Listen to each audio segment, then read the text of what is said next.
Good morning, my friend. I hope you're doing well. I'm Dr. Lee Warren, and we are here for some self-brain surgery on Frontal Lobe Friday. I love Frontal Lobe Friday. Listen, we're going to look today at an overview of what we've done, the ground we've covered in Season 9. I'm going to just remind you of some of those episodes. And I want to encourage you, if you're new around here, we got a lot of new listeners. Susie Larson and some other places that we've had some exposure this month has brought a lot of new listeners into the show, and we're so grateful and honored that you're here with us. But if you have gone through some kind of trauma or tragedy or massive thing, if you've read one of my books and that's how you found the podcast, I want to tell you that Season 8 of the podcast is all about hope. We did 100 doses of hope, and you can go back to Season 8, and every episode focused on some aspect of how do we find hope when life gets hard. So don't forget to go back to Season 8. Use those episodes. They're there for a reason, and you can go all the way back through Season 8, and you can find a place to put your feet down when life gets hard and find that hope that holds at the bottom of what feels like the abyss that you fall into when things get really hard in your life. So go back to Season 8 and start there and catch up and go through some of these episodes and let them be helpful to you. Today we're going to kind of do a big 30,000-foot overview of the ground that we've covered in Season 9. We've gone a little bit deeper on the science side with Season 9. We have 2 episodes left today and tomorrow. We're going to end Season 9 with an incredible talk with a brilliant scientist about, am I just my brain? Like, is there more to me than just my brain? We're going to wrap up Season 9 with that incredible episode. In Season 10, we're going to just go into a deeper dive into big questions about how we got here and why we're here and what science has to say about it, what the Word has to say about it. We are also going to split off a brand new podcast that'll be starting next Tuesday called Spiritual Brain Surgery. In Spiritual Brain Surgery, we're going to look at the question of, do I have to check my brain at the door if I want to believe in God? And we're going to go deep into what the Word of God says. Those episodes are going to be a little bit more focused on spiritual implications of what this life is all about.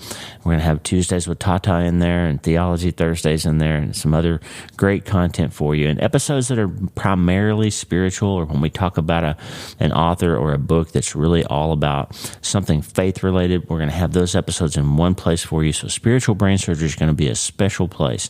And I want you to go ahead, when I tell you that there's an episode, I'd love for you to go ahead and subscribe.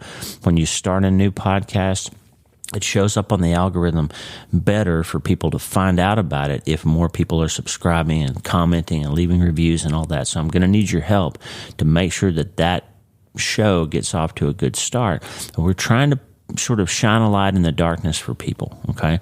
There are some people that they just won't show up if you tell them that you're going to some spiritual place. They won't show up. And there's other people that's all they want. And so I'm going to give a place for both folks to land, the doubters, the seekers, the skeptics, and we're going to go deep on the science in Season 10 of the Dr. Lee Warren podcast. We're going to do the self-brain surgery. I'm going to teach you how to change your mind and change your life. We're going to go deep on the neuroscience side and some of the big questions of the universe and see what God has to say about them. And on the Spiritual Brain Surgery podcast, we're going to bring it home a little bit. We're going to keep it a little bit tighter and more focused on the Word of God and what our Creator and what our great physician has to say and how you can use your brain to interact with your Creator. And it's going to be fascinating, and I'm so excited about it. And there's more to tell you about good things that are coming with this work that we're doing. So just today, we're going to do a kind of an overview of Season 9, and I'm going to finish with 4 thoughts about how you can use your brain to your own advantage and kind of wrap this season up as we remind ourselves that we are created, fearfully and wonderfully created, to use our brains to communicate with our minds and to use our minds and our brains to communicate with our Creator and to use our minds to control and improve our body and the people around us, to inspire others to rewire their brains and to believe that change is possible. And we're going to get all that done in just a moment. But before we do that, I have a question for you. Hey, are you ready to change your life? If the answer is yes, there's only one rule. You have to change your mind first. And my friend, there's a place where the neuroscience of how your mind works smashes together with faith and everything starts to make sense. Are you ready to change your life? Well, this is the place, Self-Brain Surgery School. I'm Dr. Lee Warren, and this is where we go deep into how we're wired, take control of our thinking, and find real hope. This is where we learn to become healthier, feel better, and be happier. This It's where we leave the past behind and transform our minds. This is where we start today. Are you ready? This is your podcast. This is your place. This is your time, my friend. Let's get after it. Okay, I'm so excited. Season 9 of the podcast has been like a dream come true for me. I was this nerdy kid who grew up in a small town in Oklahoma. I had a lot of self-doubt and fear, and I didn't really believe that I was smart. I didn't really believe that I could accomplish something great with my life. But at the same time, I had this core burning feeling in my heart that I was supposed to be a doctor. It was the weirdest thing. I was a kid from a small town, no medical people in my family, no science people in my family. In fact, the church I grew up in would have discouraged someone and did, in fact, discourage me from pursuing science as a career, because I was actually told by a youth minister and a pastor, and we called them preachers in our denomination, we didn't call them pastors. I was told that I would go to hell if I didn't go and become a preacher. That really hurt me as a child. Because I was afraid that I was going to go to hell for not becoming a preacher. And I felt in my heart at the same time that God was calling me to be a doctor. And my great parents, my beloved, amazing mom and dad, they said, you know what? God tells you what he wants of you. Some preacher or some youth minister don't get to tell you what you're supposed to do with your life. You have a calling on your life and you're supposed to follow it. So my parents honored the word and honored the Creator and helped me to overcome that trauma of having been sort of spiritually abused by two people that had great influence over me. And that was really a turning point for me. I listened to my parents and believed the calling that I felt in my life, and I pursued science. I didn't know that was going to lead me and ultimately into work that a lot of people describe as a ministry. And just so you know, I've never thought of this podcast and the newsletter and the books that I write, I've never thought of them as ministry. I think of them really as self-therapy. I'm a person, as we've talked, I've gone through some really hard things. I've been to war. I've had PTSD. I've seen some traumatic things with my eyes and had to do some difficult things with my hands. And came home from the war a really broken person, and I went through a divorce and struggled a lot, and I had a lot of issues putting my family back together. And then God resurrected me and introduced me to Lisa, and we built a family out of brokenness, and I know some of you have done that too.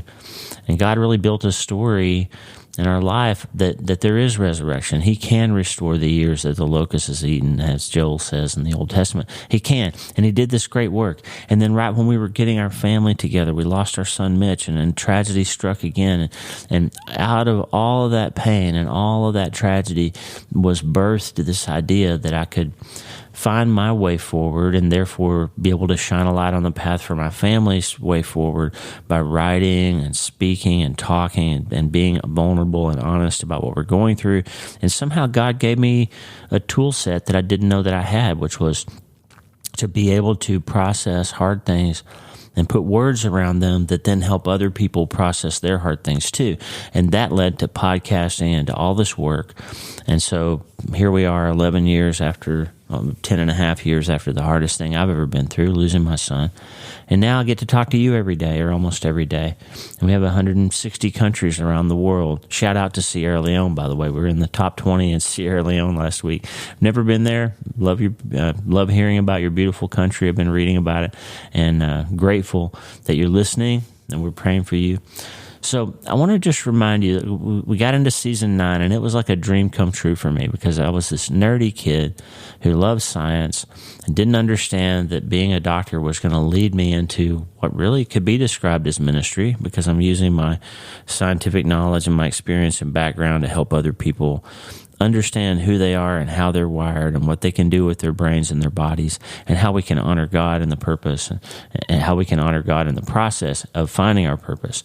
And so as we got to season 8, and my book was getting ready to come out, and we did the 100 days leading up to Hope is the First Dose launching last July, and we talked about hope, and we talked about trauma and tragedy and massive things, and we told all kinds of great stories from my endorsers who were guests on the show to talk about their stories of hope and tragedy and trauma that they've been through. And we did a whole bunch of episodes called Everyday Hope with regular people who have great stories, and we covered a lot of ground, and we really tried to find our way forward together. And those episodes saw the podcast grow from 30 or 40,000 downloads a month to 100,000 downloads a month. And now we're going to cross the finish line of our second million downloads inside of just a little over a year from the first million. So you're listening and you're connecting, and we're so grateful because this podcast is for you.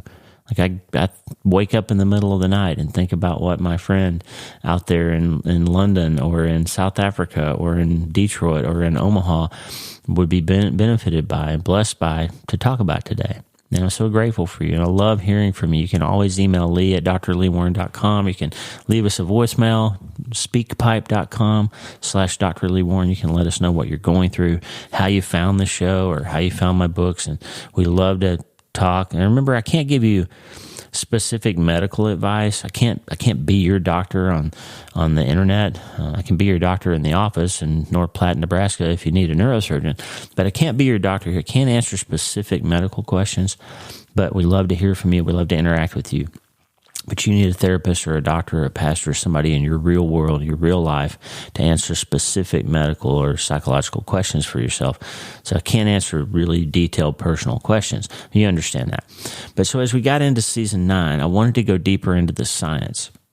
We started with my friend Max Lucado, and we had a good talk for an hour, almost, maybe a little over an hour, about hope in your brain. And then we got into this idea that your brain is the only computer in the world where the software can upgrade the hardware. And I talked to you about the fact that you've been taught something in school that just isn't true. We have this determinism that we're taught. Well, they don't ever call it that, but there's this idea called genetic determinism, where we've been taught, and most of us believe, that we're pretty much the culmination of whatever our genes from our mom and dad give us, that we're sort of stuck with, well, that's just how I am. We believe that we think and feel and can achieve pretty much what we're limited by our genetics to do. And it turns out that's completely untrue, that your thinking can switch genes on and off so that those genes don't behave the way that your mom and dad's copies of those genes did, because you can influence them, and you can literally rewire the structure of your brain, and you can change the course of your life by learning how to think differently about the things that you go through. That was season 9, episode 3, software update for your brain. We talked about the different ways that people handle trauma. We talked about neurophysiology and faith and self-brain surgery in season 9, episode 5. And then we had some amazing guest, Dr. Elisa Britt Scholey, and her wonderful book, The Night is Normal, we talked about back in September. Then we started Frontal Lobe Friday, and we started every Friday going through these different things about the frontal lobe and how your frontal lobe gives you the gift of selective attention, and you don't have to think about one thing because you can choose to think about another thing. And that led us into talking with Erwin Raphael McManus about his amazing book, Mind Shift. And he's talking about the same kinds of things that I'm talking about to audiences all over the world. We talked about your trauma response. And the most important thing to know about trauma is that trauma is not what happened to you. If you believe that because your mom died in front of you, because your uncle sexually assaulted you, because your son was stabbed to death, if you believe that the thing that happened defines your future and that you are the way that you are because of something that happened to you, if you believe that, it becomes true in your life. But what we know clearly from science now is that trauma is not what happened to you. Trauma is your set of responses to what happened to you. And fortunately, thank God, you can change the way that you learn to respond to trauma and tragedy and massive things. You can choose a different path forward. It is possible to change your response, and that means there's hope. If the things that you went through created a certain set of feelings, emotional states, behaviors, patterns, habits, and your life begins to look like that's how it's always going to be, it doesn't have to be, because trauma is not what happens to you. Trauma is your response to what happens to you.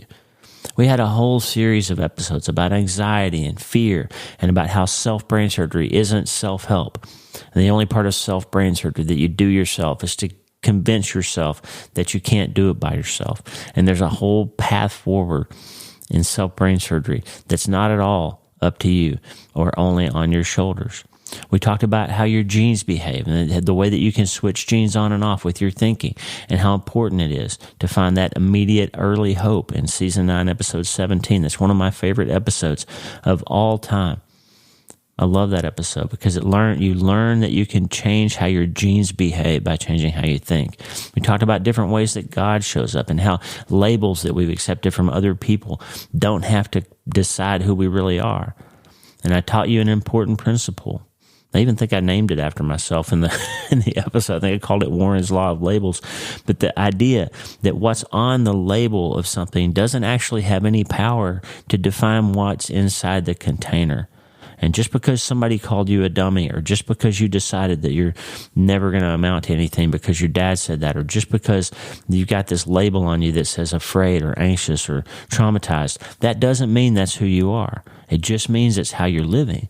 And you can change it. The label on the outside doesn't determine what's on the inside. We talked about the fact in Season 9, Episode 20, that there are some problems that can't be solved. Like my son's dead. I can't bring him back.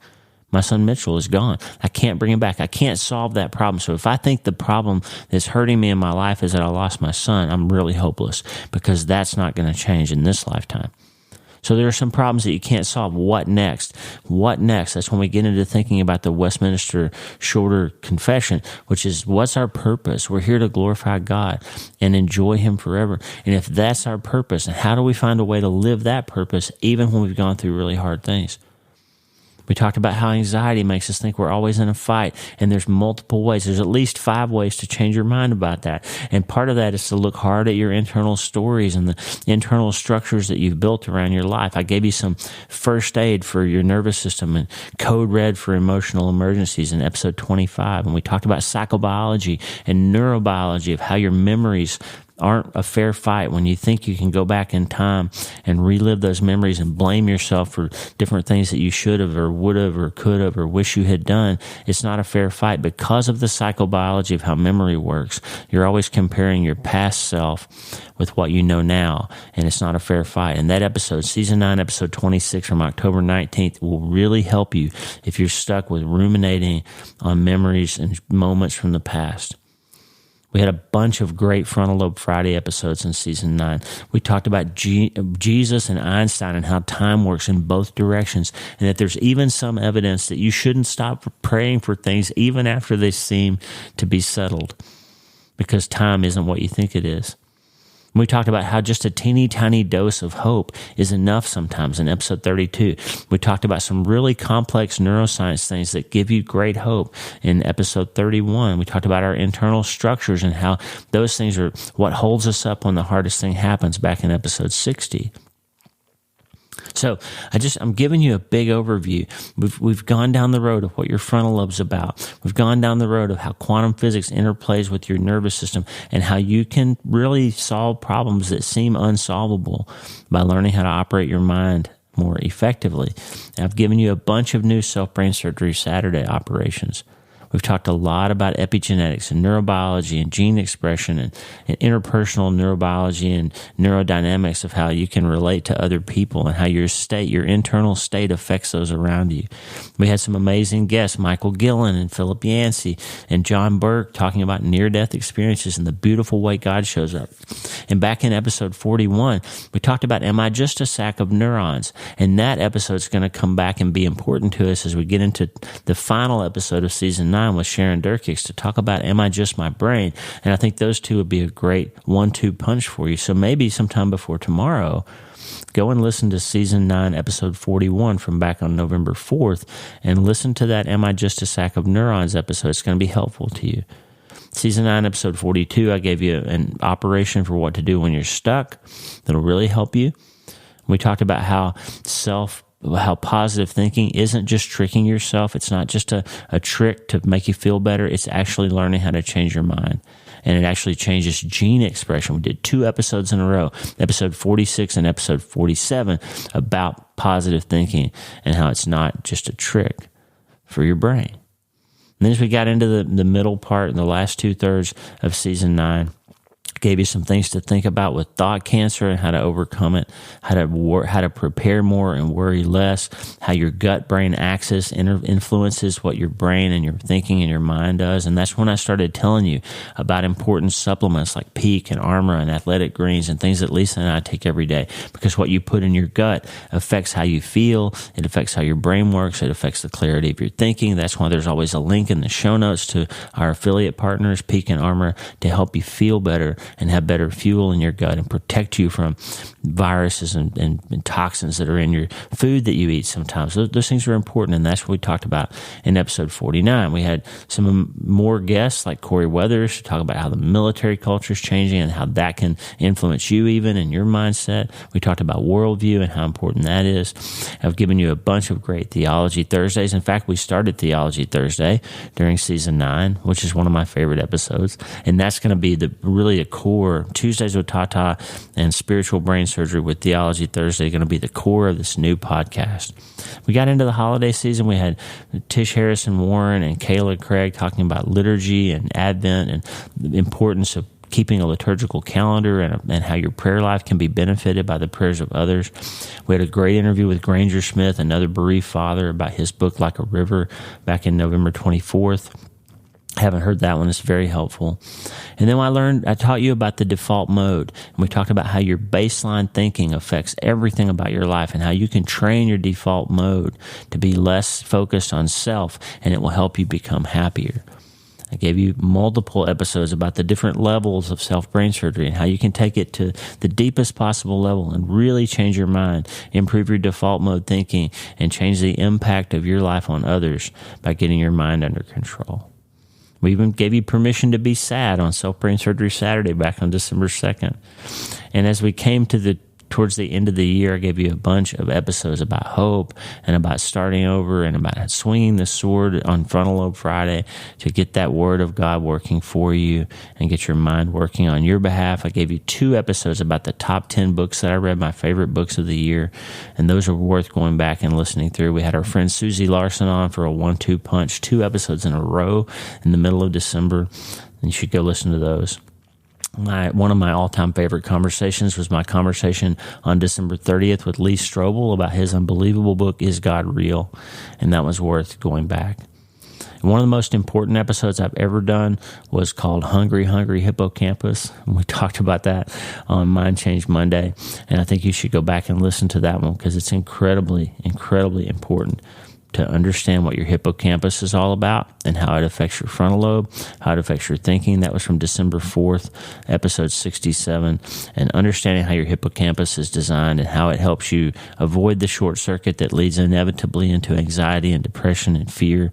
That'll help you. Hungry, Hungry Hippocampus, probably my favorite episode I've ever done just by myself. Love it.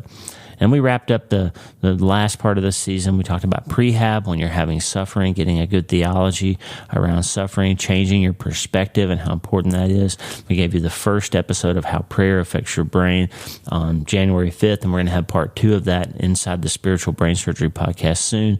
We gave you back an old episode last week about the gardener in your brain, the microtubules, and how important they are in building the structure around your thoughts and the mechanics of what happens when you change the thinking of your brain. Really important and fascinating neurobiology conversation. And then I gave you back an old episode yesterday, Creation Story. And I did that because I want you to see when you're suffering that God is not abandoning you to the pit of despair. He's not abandoning you in the furnace of suffering, but rather He's starting a new story in your life. And if you can learn to reframe and refocus and reset your expectations when something hard happens, then you can start looking for the places where God is keeping His promises, and that out of the ashes of your trauma and your tragedy and your other massive things is where you will begin to put your feet down and they'll land on something that feels like hope. And that's what we've done in season 9, my friend. We've covered all that ground, and it's been such a joy and an honor to do that with you. And I'm hopeful. I'm grateful, and I'm hopeful that it's been helpful to you. And I just promise you that where we're going in season 10 and where we're going with spiritual brain surgery are going to be a 1-2 punch every week that's going to help you change your mind and change your life so that you become healthier and feel better and can be happier. And I'm so just excited to cover that ground with you. And we're going to put it all together. One of my favorite books is called You Are Not Your Brain by Jeffrey Schwartz. And we're going to talk about Am I Just My Brain? Another book by Sharon Durkix on the season 9 finale, which should be tomorrow, maybe the next day. But Jeffrey Schwartz is one of the leaders, one of the psychiatrists who has made the biggest impact in the treatment of obsessive-compulsive disorder. And chapter 15 of his book, You Are Not Your Brain, talks about how these false, automatic negative thinking, he calls it deceptive brain messages. We always call it automatic negative thinking because I'm kind of a disciple of Daniel Amen, and that's a word that he uses a lot that perfectly describes these thoughts that pop into our heads, these automatic negative thoughts. Jeffrey Schwartz calls them deceptive brain messages. And the problem we have is we've been taught that what we think is real. And I just want you to remember that feelings aren't facts. These are 2 of our 10 commandments of self-brain surgery. Feelings aren't facts, and not all thoughts are true. And Jeffrey Schwartz, in chapter 15 of his book, You Are Not Your Brain, starts out by reminding us that deceptive brain messages seem true, and we have to learn to think about them. I'm always teaching you, biopsy your thoughts, think about your thinking, because listening to those negative thoughts and not challenging them, if you forget about 2 Corinthians 10:5, where Paul tells you it's so important to take your thoughts captive, look at them, think about them, don't fall into a habit of just letting them run amok in your mind, because deceptive brain messages, even benign ones, even seemingly benign ones, can result in you forming synapses that will be unhelpful and unhealthy for you.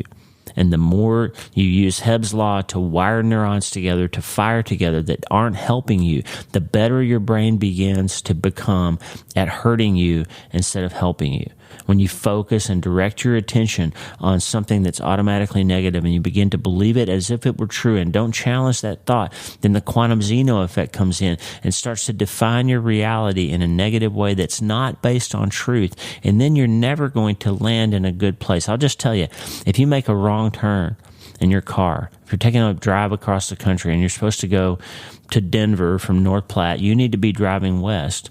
And if you make a wrong turn and you start driving north instead, that wrong turn will never lead you to your destination. You will never get to Denver, Colorado from North Platte, Nebraska if you're driving north instead of west. No matter how much you believe that you're driving west, if you are in fact driving north, you will never get to Denver. And the same thing happens in your thinking. If you listen to automatic negative thinking and you wire it into your brain, friend, trust me on this, you will never find yourself in a good place based on harmful and deceptive thinking. So the only way out of that conundrum is to zoom out and think differently about the things that you think and start making your thoughts work for you, making your feelings and your emotions work for you instead of against you. Schwartz says, the brain learns to ignore and minimize and neglect many of our true needs and true emotions in childhood, and that process leads to lots of thinking errors, like this is just how I am, or I can't overcome this or that. It's impossible for me to change. I've always tried it, and it never works. And the problem is, it won't work if you continue to use the same process, because what got you here won't get you there, right? So you have to remember that you have 2 friends in this. You have the automatic negative thinking and the baseline wiring and your whole lifetime experience of negative thinking and wiring your brain according to Hebb's law into harmful patterns that have hurt you.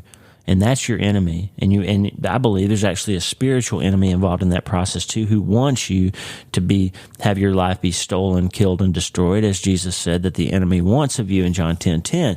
But you have 2 friends too, and one is your mind, and this incredible power that you have of selective attention and learning to rewire your brain by thinking different thoughts. And that can get you from that 10% happier and significantly happier mode that you can get to, even if you don't understand that your Creator wants to help you. You can get to that because of this general grace that God's given you. We covered in the podcast last week. But you also have what Schwartz calls the wise advocate. I think it's the Holy Spirit. I think he thinks that too. His book, You Are Not Your Brain, basically wasn't a spiritual book, and he was trying to get people to understand that there's help available to them without beating them over the head with the fact that it's God. But he called it the wise advocate, and that's the Holy Spirit. Empowers you to see yourself from a loving, caring perspective and helps guide yourself in making choices about how to focus your attention. That's that verse in Deuteronomy, by the way, that says wherever you go, you'll hear a voice that says, no, don't turn to the right, turn to the left. Don't go that way, go this way. God wants to communicate with you, and the Wi-Fi network of you connecting to the Holy Spirit, to your mind, to your brain, that turns into thoughts becoming things in your body and changing your life. That's the way you can become almost infinitely happier, my friend. And we're going to go so deep in that in season 10. I'm going to teach you about your genetics, your chromosomes, your neurobiology, how your different parts of your brain work together to help you and not hurt you. I'm going to we are going to together challenge things that we thought were never touchable in the way we look at ourselves and the way we think about ourselves. And we're going to become master self-brain surgeons over the course of the 100 episodes of season 10, God willing.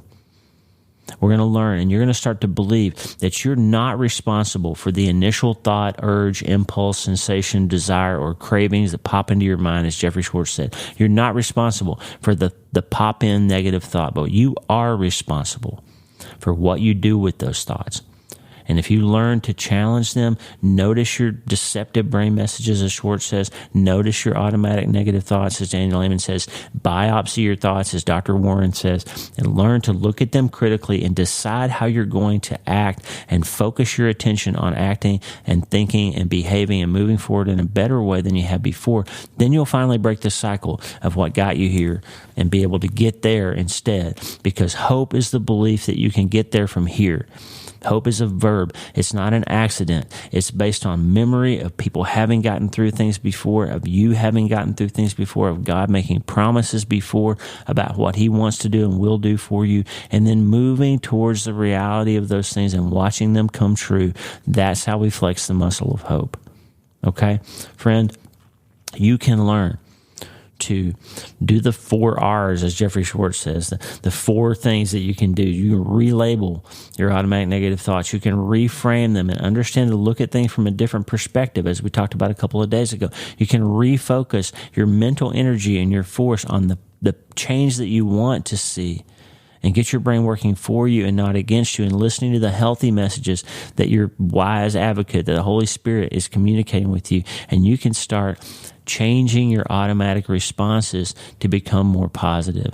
And then you can learn to revalue the thoughts that you have, so that when a thought pops into your head, you say, wait a minute, I'm not obligated to listen to that negative garbage. I am not obligated to take action. I am not obligated to believe that. And you'll start revaluing those thoughts and putting a lower number on how important or how true they are. And you'll start running those filters and those biopsy processes much more automatically. And you'll start to understand there's a difference between emotional sensation, feeling, and something that's true. And feelings aren't facts. And you'll understand, you start to learn how to discern what's just a feeling that's based on some prior experience or belief or long-held notion or something that happened to you before, and it's not actually true or applicable to the current situation. And you'll start being able to turn that dial down on those anxieties and those fears and those threats that you felt for so long, those shame and regret and loss and grief and pain. And you'll start being able to turn the dial up and getting your alpha brain going, getting your mind going in a more healthy, less stressed, less anxious state. And you're going to come alive, maybe for the first time in your life. And you're going to become a master self-brain surgeon with me over the next 100 episodes of this podcast. And I can't wait to hear your story. I can't wait for you to send me an email and say, I've been stuck in this thought loop ever since I was 9 and this thing happened, or ever since he left, ever since the doctor said this. I've been stuck, and now I'm not stuck anymore. There was a man that came up to me and Lisa at a book signing in North Platte for Hope is the First Dose, and he waited a long time in line, and he came up and he had a little, almost like an embarrassed look on his face. His wife was with him and introduced himself to me, and he said that they lost their son to a brain tumor, and he was 2 years old. And he said, Doc, when my son died, I crawled into a bottle. He started drinking. And he said, and I stayed in that bottle, and I drank myself out of not feeling that for 30 years. And then I read your book, and I checked myself into rehab, and I decided if you could survive that and change your mind about what happened to your son, then I could survive it too. And he's been clean now for 4 months, and he's solid. He's got a plan. He changed his mind, and he's changing his life. And friend, that's what you can do too, and I can't wait to hear your stories. Because when you change your mind, then what happens is you start becoming a little bit more able to show other people that hope is possible. And you inspire other people to rewire their brains too. And self-brain surgery turns out to be contagious, because that's what we're supposed to be in our lives. We're supposed to be adorning the gospel to help other people see that there really is something that's hopeful and maybe even happy out there again, despite what we've all been through. And that, my friend, is how you change your mind. And that's how you change your life. And we're almost done with season 9. And I just have one hope for you. I hope that you remember the good news that you can always start today.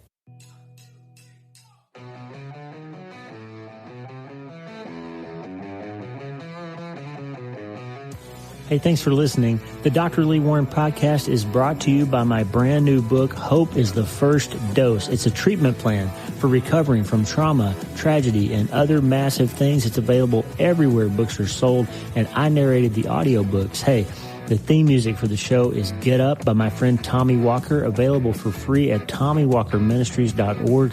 They are supplying worship resources for worshipers all over the world to worship the Most High God. And if you're interested in learning more, check out TommyWalkerMinistries.org. If you need prayer, go to the prayer wall at wleewarrenmd.com/prayer, wleewarrenmd.com/prayer, and go to my website and sign up for the newsletter, Self-Brain Surgery, every Sunday since 2014, helping people in all 50 states and 60-plus countries around the world. I'm Dr. Lee Warren, and I'll talk to you soon. Remember, friend, you can't change your life until you change your mind. And the good news is you can start today.